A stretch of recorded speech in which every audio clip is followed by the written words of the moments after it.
Hello friends. आज हम आपको ब्रंटलैंड कमीशन रिपोर्ट के बारे में बताने जा रहे हैं। ये एनवायरमेंटल फिलॉसफी का एक टॉपिक है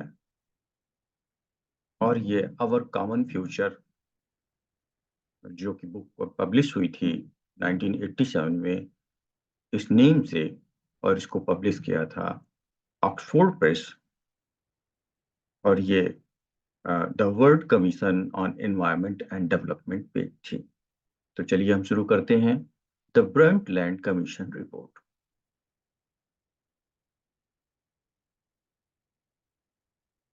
हमारा साझा भविष्य, हमारा कॉमन फ्यूचर, जिसे ब्रंटलैंड रिपोर्ट के नाम से भी जाना जाता है, अक्टूबर 1987 में संयुक्त राष्ट्र द्वारा ऑक्सफोर्ड यूनिवर्सिटी प्रेस के माध्यम से प्रकाशित किया गया था।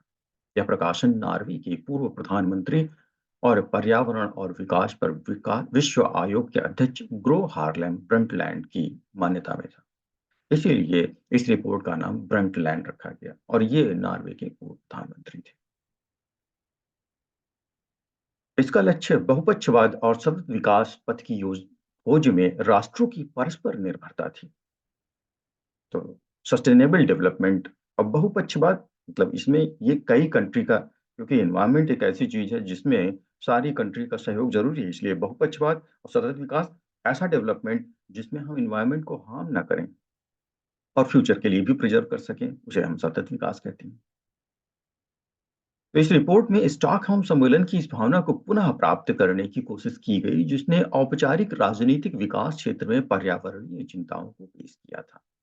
तो इससे पहले जो स्टॉकहोम सम्मेलन हुआ था, उसमें राजनीतिक विकास मतलब राजनीति पॉलिटिक्स के जरिए हम कैसे पर्यावरण को संरक्षित कर सकते हैं, राजनीतिक मंच पे हम इसको कैसे सॉल्व कर सकते हैं, ये डिस्कस हुआ था। तो उसको फिर से पुनः प्राप्त करने की कोशिश के बारे में बातचीत थी इसमें। हमारे साझा भविष्य ने पर्यावरणीय मुद्दों को राजनीतिक एजेंडे पर मजबूती से रखा। इसका उद्देश्य पर्यावरण और विकास पर एक ही मुद्दे के रूप में चर्चा करना था।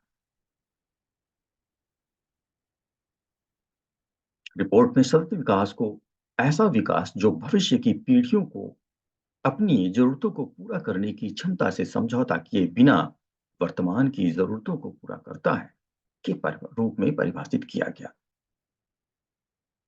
तो ब्रंटलैंड आयोग का अधिदेश या मैंडेट क्या था? नंबर 1, पर्यावरण और विकास के महत्वपूर्ण मुद्दों की फिर से जांच करना और उनसे निपटने के लिए नवीन ठोस और यथार्थवादी कार्यवाही प्रस्ताव तैयार करना। दूसरा है पर्यावरण और विकास पर अंतर्राष्ट्रीय सहयोग को मजबूत करना और सहयोग के नए रूपों का आकलन और प्रस्ताव करना जो मौजूदा पैटर्न से बाहर निकल सकते हैं और आवश्यक परिवर्तन की दिशा में नीतियों और घटनाओं को प्रभावित कर सकते हैं। तीसरा, व्यक्तियों, स्वैच्छिक संगठनों, व्यवसायों, संस्थाओं और सरकारों की ओर से कार्यवाही के प्रति समझ और प्रतिबद्धता के स्तर को बढ़ाएं। आयोग ने अपना ध्यान जनसंख्या, खाद्य सुरक्षा, प्रजातियों और आनुवंशिक संसाधनों की हानि, ऊर्जा, उद्योग और मानव बस्तियों के क्षेत्रों पर केंद्रित किया। यह महसूस करते हुए कि ये सभी जुड़े हुए हैं और इन्हें एक दूसरे से अलग करके नहीं माना जा सकता है। अब ये विस्तृत रिपोर्ट क्या थी, इसको देख लेते हैं। ब्रंटलैंड आयोग की रिपोर्ट ने माना कि गरीबी में कमी, लिंग समानता और धन पुनर्वितरण के रूप में मानव संसाधन विकास पर्यावरण संरक्षण के लिए रणनीति तैयार करने के लिए महत्वपूर्ण है। तो बहुत इंपॉर्टेंट है गरीबी निराकरण। दूसरा है लिंग समानता, मेल फीमेल मतलब गर्ल एंड बॉय सेम होना चाहिए, सेक्स रेशियो डिफरेंस नहीं होना चाहिए। इंडिया में अभी काफी ज्यादा डिफरेंस है। और धन पुनर्वितरण, ऐसा नहीं कि धन एक ही जगह कुछ 10% या 5% या 20% लोगों के पास हो, बाकी बहुत ही गरीब हो, ऐसा नहीं।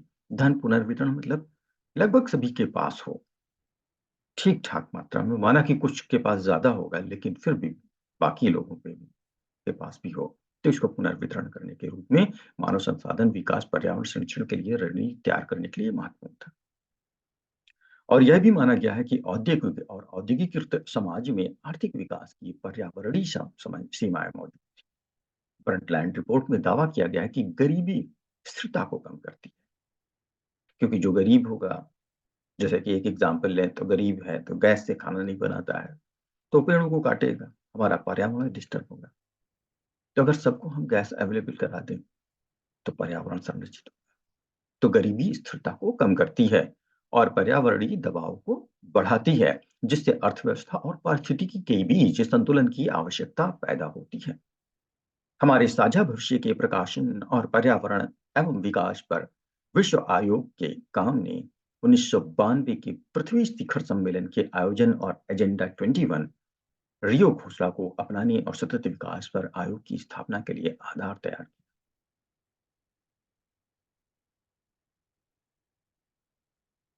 इसके अलावा सतत विकास की अवधारणा में हमारे साझा भविष्य के प्रमुख योगदानों में यह मान्यता शामिल है कि पृथ्वी ग्रह के सामने आने वाले कई संकट आपस में जुड़े हुए संकट हैं, जो संपूर्ण संकट के तत्व हैं और सभी क्षेत्रों की सक्रिय भागीदारी की महत्वपूर्ण आवश्यकता है। सतत विकास से संबंधित परामर्श और निर्णयों में समाज का योगदान जरूरी है। तो कुल मिला के इस रिपोर्ट में एक तरह से ग्रो हार्लेम ब्रंटलैंड की रिपोर्ट में ये बताया गया कि सबसे पहले तो जरूरी है कि सारे राष्ट्रों का सहयोग होना जरूरी है, क्योंकि ये एक ऐसा मुद्दा है जिसे बिना सहयोग के नहीं किया सकता। दूसरा, ये 3 बड़ी चीज़ें हैं, हर राष्ट्र को अपने यहाँ गरीबी उन्मूलन और गरीबी उन्मूलन के साथ-साथ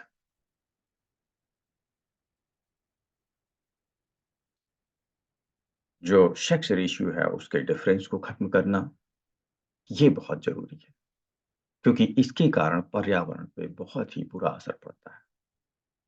तो ये शॉर्ट में हमने ब्रंटलैंड रिपोर्ट के बारे में बताया। अगर ये पसंद आया हो, तो सब्सक्राइब करें, लाइक करें। धन्यवाद दोस्तों।